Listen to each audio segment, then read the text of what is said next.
This is the FutureX Podcast. In each episode, we interview a platform designer, author, or publisher. They'll talk about how to build online communities that are diverse, welcoming, and safe. Now, here's your host, Lee Schneider. Welcome, everyone, to the FutureX Podcast. I'm Lee Schneider. In today's episode, you'll meet Dr. Shaun M. Anderson, author of The Black Athlete Revolt, the sports justice movement in the age of #Black Lives Matter. The book examines athlete activism before and since the BLM movement. Dr. Anderson is an award-winning professor at Loyola Marymount University. As a scholar, he examines how sport has influenced business, politics, and society. He's also the founder of CSR Global Consulting, which assists organizations with their social responsibility initiatives. We'll be talking about athletes and social change, and also about how he's been building community around his book. So your book tells the story of protest and activism historically among Black athletes, starting at the beginning, even before athletes with Paul Robeson, but starting with Althea Gibson, Jackie Robinson, Bill Russell, Muhammad Ali, Kareem Abdul-Jabbar, to name just a few. And it traces that history of protest and activism up to the present day. So we have Kaepernick, we have Eric Reed, we have LeBron James. Mm-hmm. And as you wrote in the book, there's kind of an ebb and flow to this through history. The Vietnam War protests were kind of a high point, and then Black Lives Matter really made a difference for athletes. Why? Why did Black Lives Matter spark the kind of protest that it did and the activism among athletes? What many people probably don't realize is that the Black Lives Matter movement is, and particularly as it premiered on Twitter, was 10 years ago. And so we've seen a lot of changes in our society in this decade. And just a few years before, when we had the Great Recession of 2008, we saw movements come out like Occupy Wall Street, where people were saying no more secrecy and no more bureaucracy within organizations. We're going to hold you accountable. And social media, in many ways, became the platform where people were saying, okay, no more. We're gonna call you out. This is going to be the court of public opinion. And if you don't do what it is that we need you to do, you're going to lose customers. You're going to lose money. You're going to lose all of these things.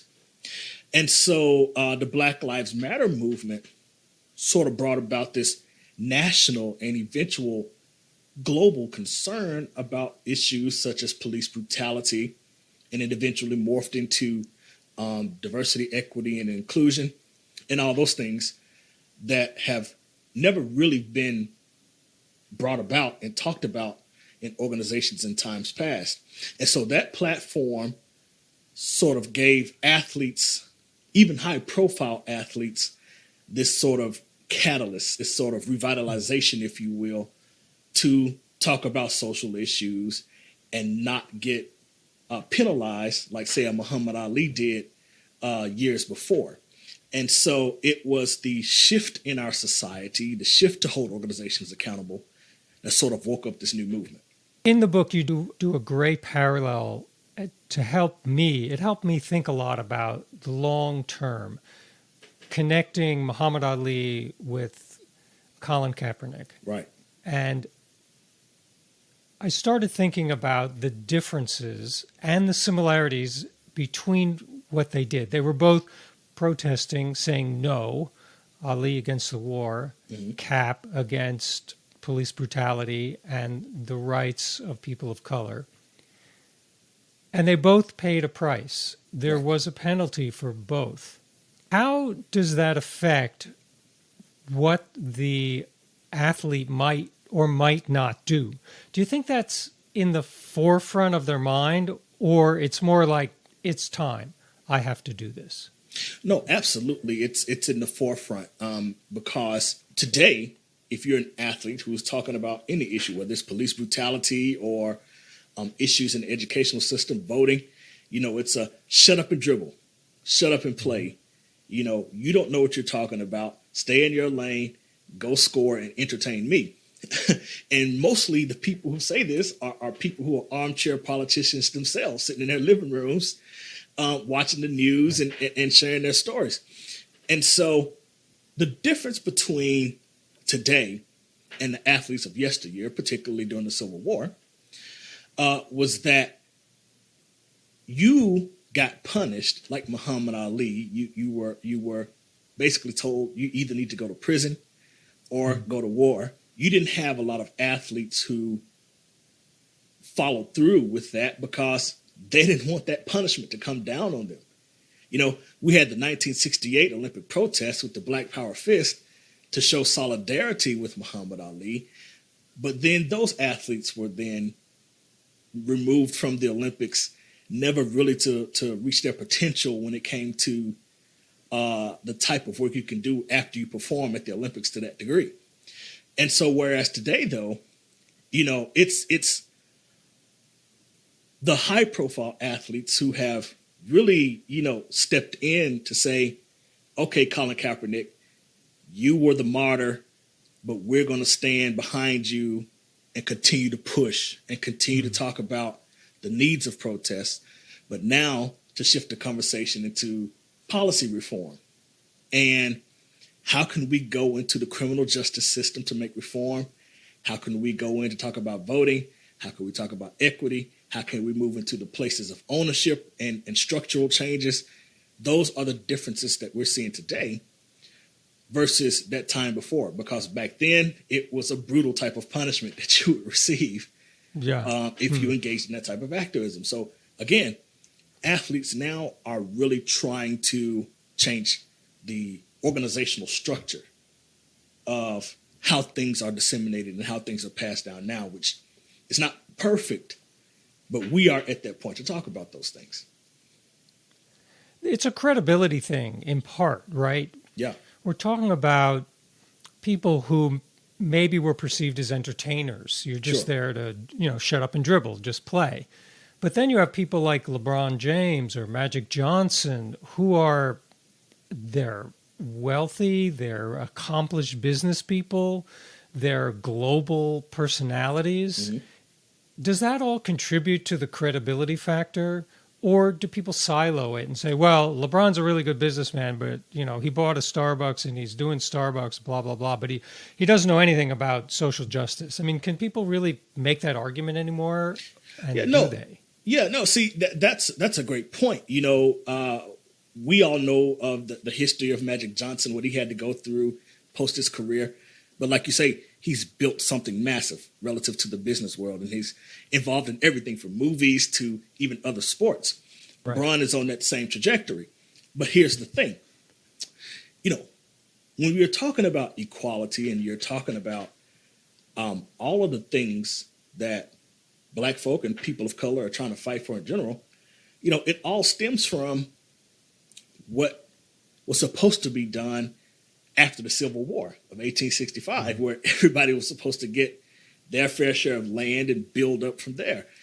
And so today, you know, we're seeing athletes kind of showcasing what can be done with their careers post, you know, their playing time, that you can build something legitimate. You can build something that's helping other communities, bringing other people up. You know, we're talking about LeBron's school. That's a high-ranking school that's getting kids into college.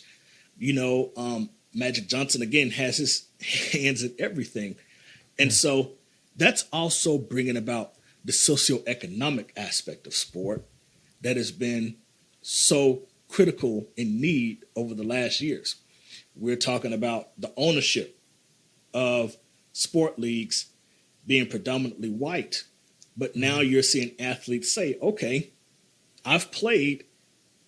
Now, why don't I make my way into ownership? Why don't I make my way into media and controlling the media that's going out?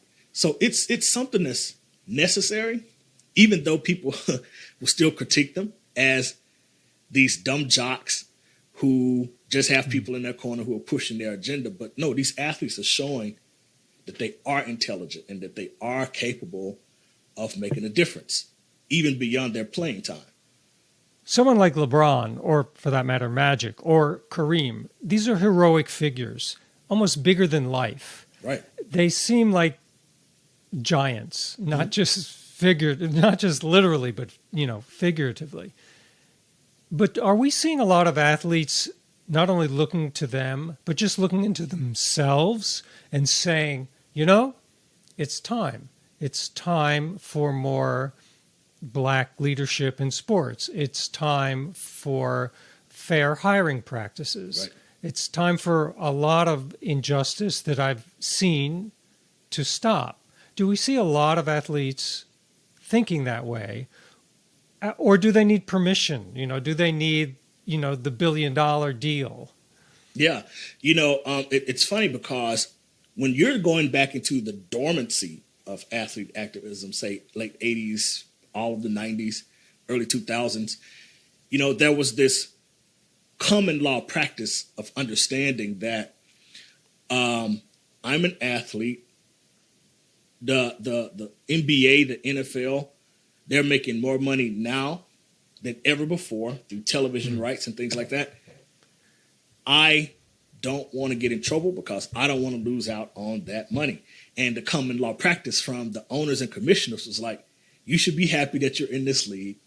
Take this money, make yourself money, make us more money, and just be quiet.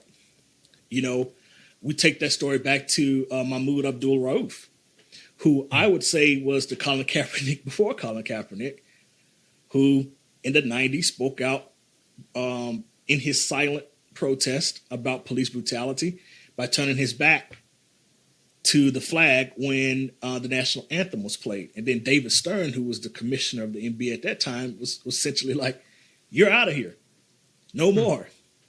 And so, it took a turn in society outside of sport in order for these athletes to come back and say, okay, now I'm obligated to make a change. It's acceptable to say no more to the things that will not build us up because society has named it so, from the Black Lives Matter movement to Me Too and all of the other movements that have been established over the last 10, 15 years.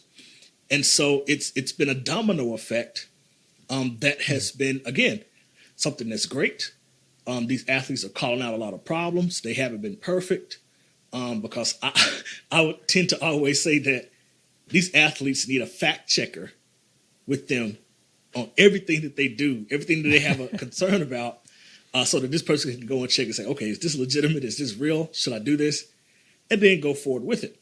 But yeah, no, the obligation to not only be an athlete, but an obligation to better society is now a part of the agenda. And then it's also what I call the sport justice movement at this point. It seems to be of a piece. And what I mean by that, you could look at some corporations, and we'll talk about a few like Nike in a moment, but you could look at some corporations who talk about giving back and they give 0.1% or 1% of their huge profits to social justice. But there seems to be, it seems to me that there are athletes who are, it's 100%. Like, that's what they're doing. Yes, they're playing the game, and yes, they're being paid to play the game, but their reason is social justice, and they want to change a lot, not just the composition of the front office, but the way people are treated, the education that people get. I don't really have a question there. It's just kind of a mindset that feels different to me than just, well, I'm going to give 1% or I'm just going to help a little bit here. This is not that. It's the whole deal. Yeah. It's taking it back to, let's specify with the Kaepernick situation, and when he, sat and then eventually took the knee because he sat first, and then when Nike came on board and said, okay, we need to feature you in a commercial, whereas Nike, Under Armour, Adidas, all of these other companies in years past never really got on the side of justice, if you will. They may have made a human interest story, but not particularly something of this magnitude. It makes people question, okay, are they doing this to really help in society and the issues that they're facing? Or is this just a bunch of PR lip service?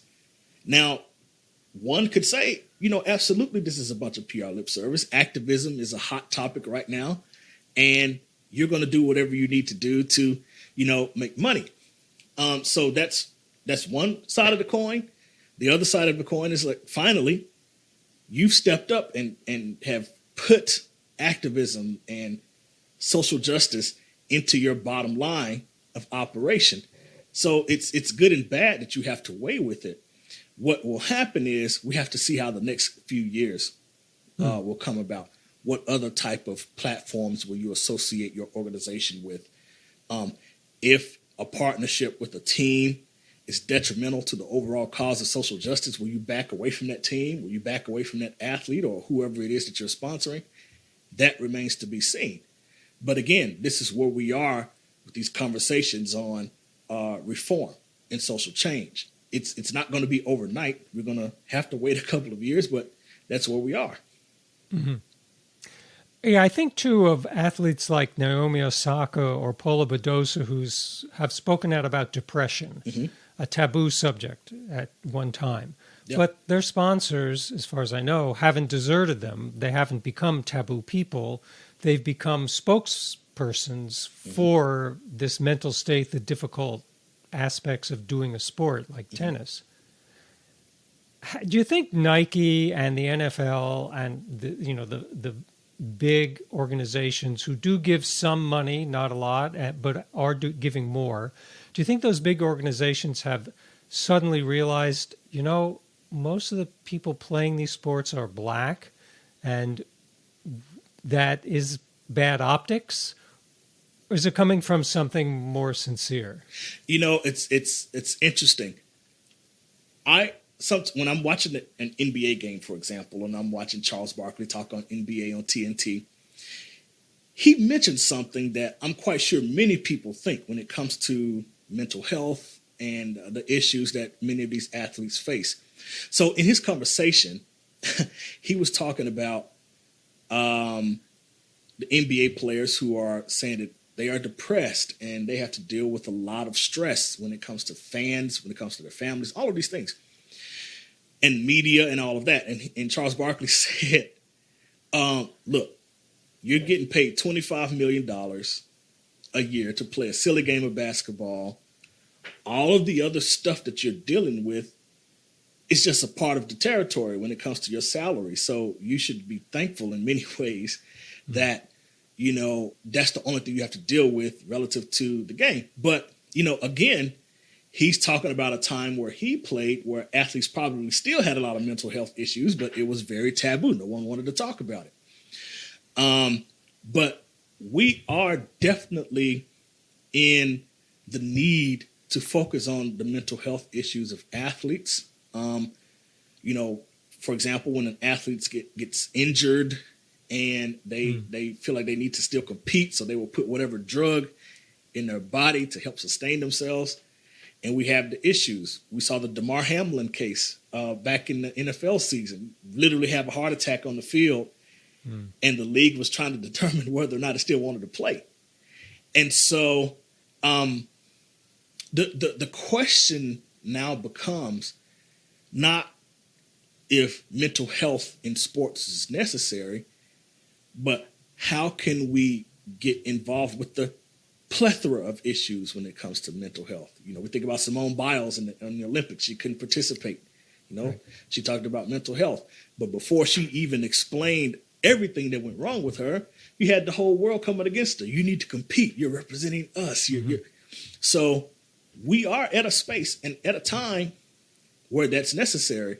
I have colleagues who are sports psychologists for major college basketball teams who talk about all of the pressures they receive from not only the coach, but from their biological families who are hoping that they make it to the pros so that they can be supported. So it's a lot going on in that realm. And it's definitely needed. I think, again, players like Charles Barkley are focused on the 90s and yesteryear, but this is a new age. And I think if athletes' mental health can become a priority, we'll be able to see them improve as players. and, develop an identity beyond the sport once they retire. Yeah, there is that kind of era of just play, suck it up, deal with it.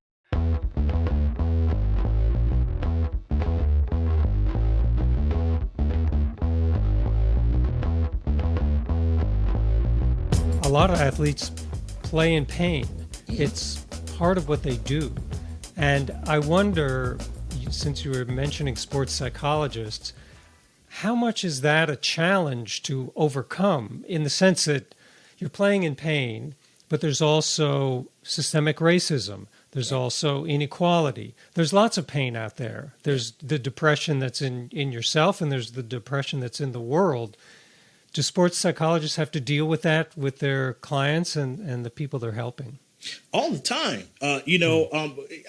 We even take it back to the example of the NFL, when just recently, like within the last couple of years, they got rid of that policy that basically denounced the intelligence of black athletes, particularly when it comes to them getting drafted at the quarterback position.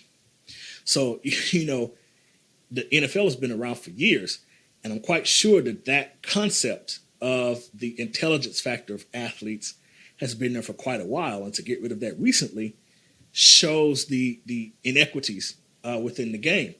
Now, you're talking about sports psychologists who, let's take it to the college level. You meet the athletes who are 5 o'clock in the morning workouts, have their breakfast, have their meals, work out again. Everything is structured around the game and not really what it is that they want to accomplish as a student, and they are pretty much picked apart, and you follow this rule, and most of the players are not starters, right? You have the ones who are starters who are taken care of, but then what's up with everybody else? There's competition, there's envy, there is the one-sided relationship that some of these athletes may feel they have with their coaches. And so the necessity of psychology shows itself a lot, because we've seen, even over the past couple of years, how many of these student athletes have taken their own life, for example, because of all the pressures that are happening. And then you take it into the pros, where if you get drafted, your whole family feels like they have to come along with you. And when you don't want to give them that, I've seen situations where parents have sued their children because the parent will say, I took care of you for 18 years of your life. You paying me back is payment for those 18 years. When that child didn't ask to be here, that you're a parent, that's what you're supposed to do. So there are these things and these factors that many people don't see. What they do see is the 5-year, $100 million contract. Okay. But at the end of the day, after taxes, after paying your agents, that $100,000 probably dwindles down to 30. So, I've seen and talked to a lot of psychologists who say these are the pressing issues. And that's all in addition to having to be a solid teammate, having to put yourself on the back burner to support the team. And we also don't see that case all the time. So sports psychologists, again, many people don't realize this is a burgeoning field, and they're so needed. There's even a colleague I work with at my university who right now is the head psychologist for the NBA's mental health programs. And he talks a lot about what the NBA is trying to do, how they're trying to establish these programs. And again, it's like with many other sport teams before, it's been more so of a reactionary type of league. Once a problem occurs, then we try to fix it. So now they're trying to build a standard, and it's needed.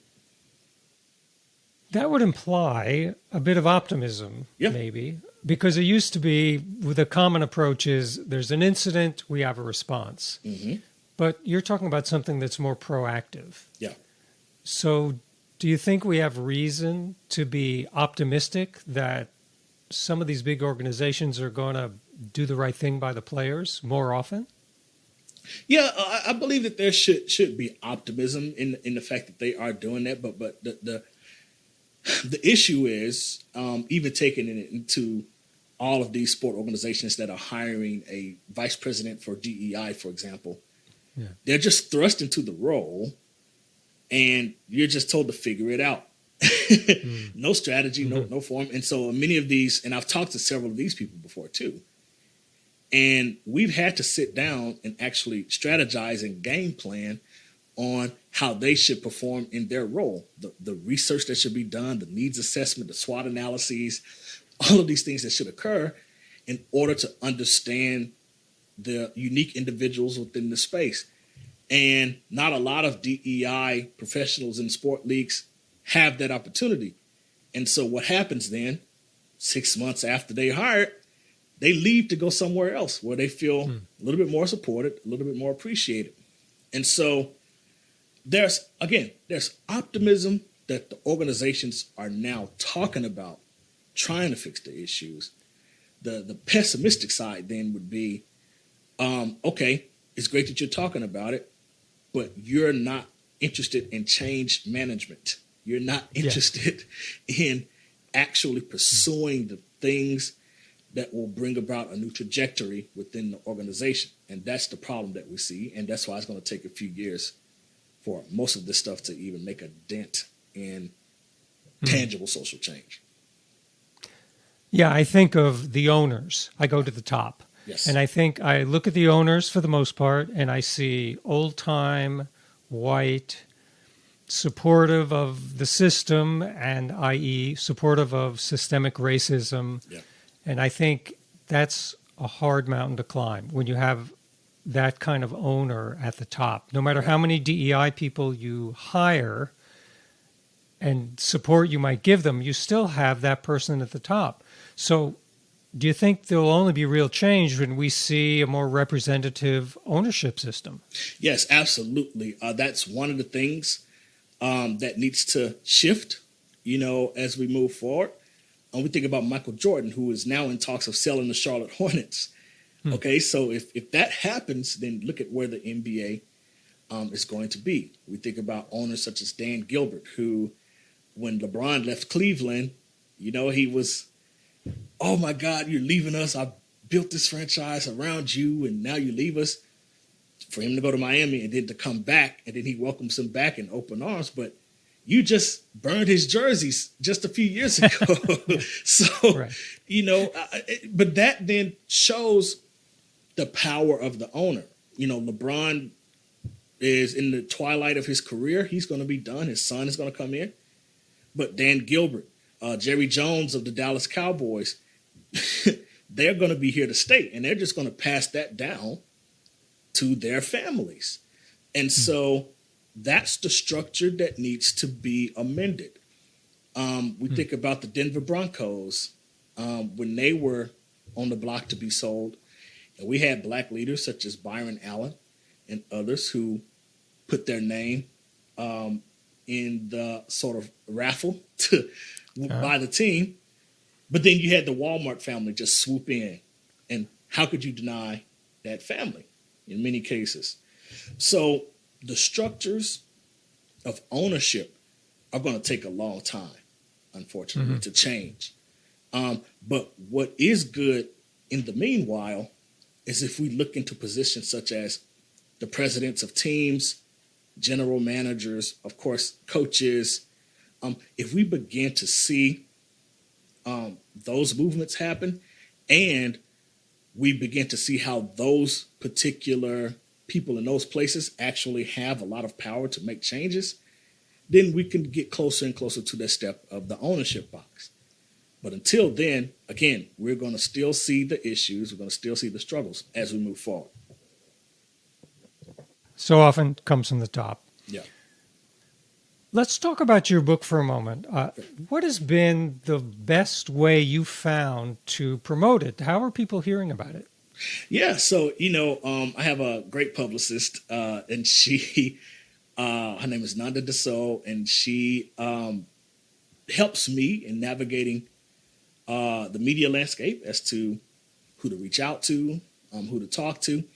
And, what we found was that sending the book out, of course, through PR releases to universities, that's been a big place, to libraries who are all trying to understand, again, how sports and politics go together, how they will no longer, stay apart as the world has wanted it to. And so we focus on reaching out to those particular entities. Of course, media organizations that are seeing how, for example, the National Hockey League is having a diversity issue in their hiring practices, and how they've kind of have gotten rid of some of their thought processes about diversity because of the Florida issue that they had. And so, we maximize all of those types of outlets where people are wanting to really understand how sport and society have been together for many years. Various social media outlets, again, newspapers, universities in particular, and these types of podcasts are where we're disseminating the information about the book. Often we think about books as it's a bestseller, boom, goes to the top, and then it often disappears. Yeah. Because that's the cycle that a lot of these things are in. Right. But libraries, universities, these are places that are going to need that book for a long time. Right. And it has a real long life there as a textbook, as a resource. Mm-hmm. So I think it's interesting to think about those places instead of the kind of bright and shiny object of the top of the bestseller lists. Yeah, because just here over the next few months, even this past month and up until this summer, I've been lecturing at several universities and sport academic conferences and talking about this topic, the sport justice movement. And the sport justice movement in and of itself, as I call it, is, again, a recognizing that the sport and politics arena was even out well before the civil rights movement. We're talking about a few years after the Civil War, all the way up to today. So it's been a big, large fabric of the U.S. And how we've lived our lives. And so going around to different universities, keynoting sports psychology conferences, talking about this work has been great for me in spreading this message, and to see that people didn't really understand the history of sports and society is also a great way to get into further discussion. So it's great. If someone were doing a social issue kind of a book, or if someone were starting to write or think about promoting their social action book, what's the best piece of advice you would have for them to get it out there? Yeah, I will have them really do thorough research. There are a lot of things that have happened, over the course of our society. So if we're talking about, let's say that somebody wants to take the angle of women in sports exclusively, to write something about that and the Me Too movement, for example, then you not only would want to, of course, understand when the Me Too movement sort of came about, but you would want to take a lengthier historical understanding of women's rights issues, things that they had to deal with at least 100 years ago, in order to have us understand why the things of today are necessary to talk about, particularly as we are in an age where the court of public opinion matters a lot to how we change, and how technology, again, such as social media, has sort of fast forwarded our ways of understanding and thinking. Not just the Pony Express years ago that sent out letters, but now we can, you can click on your mouse and have a thing delivered the next day or the same day, according to Amazon. So the way we see life now is great, but you need to take that historical context in order to bring us around to what we should focus on now. That is I think, the best way to approach that type of writing. It's the antidote to the hot take. Yes. The endless hot take. Absolutely. Have you been challenged for your facts and for the premise of the book? And I'm thinking of the 1619 project when that first came out, and still, the professor who put that out has had a lot of almost vicious pushback against the facts in that storyline. So have you had a challenge there? Not really. I have not seen a lot of challenge. And I think really because there hasn't been a lot of work that has gone back to that much in the history of sports and society. And as an academic, my main job description is to conduct research and to understand the facts and read thoroughly. That's why this book is pretty much loaded with one of the largest bibliographies that some people may have witnessed, because I made sure I spent months researching and reading before the writing process began. And so in essentially what I'm saying is there's not a lot that people can refute relative to the facts of the book. Now, if anything, there's just been people who have said, I don't care about all of that. I just want to go to a game. I want to be entertained. I want to escape the realities of the world.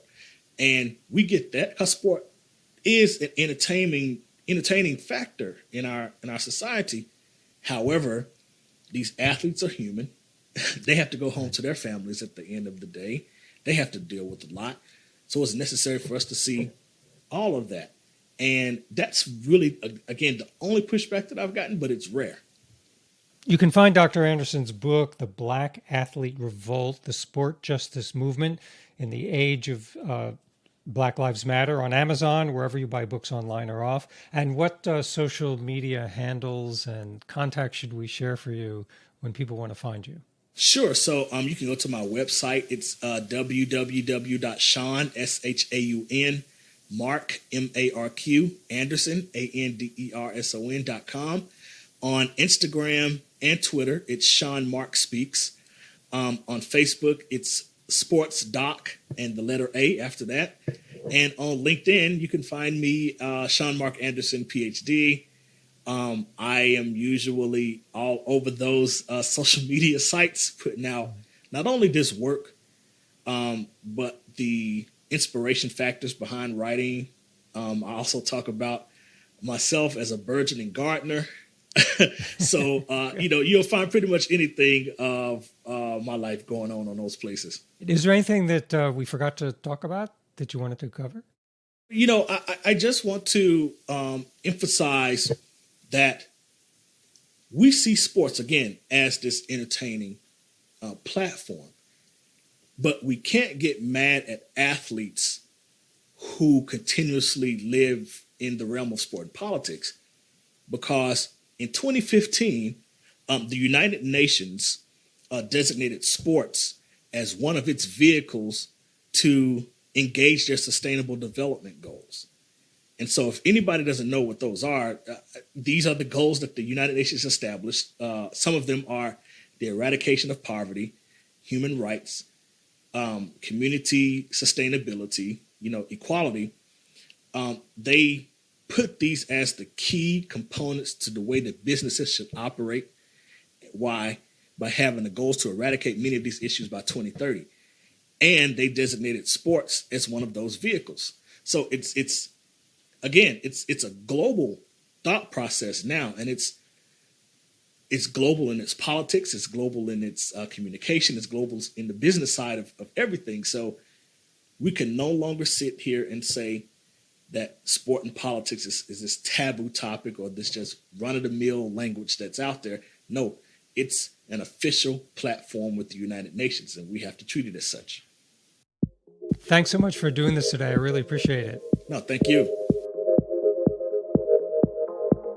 Thanks for joining us on the FutureX Podcast. Listen on Apple Podcasts, Spotify, Amazon, Google, or anywhere fine podcasts appear in your feed.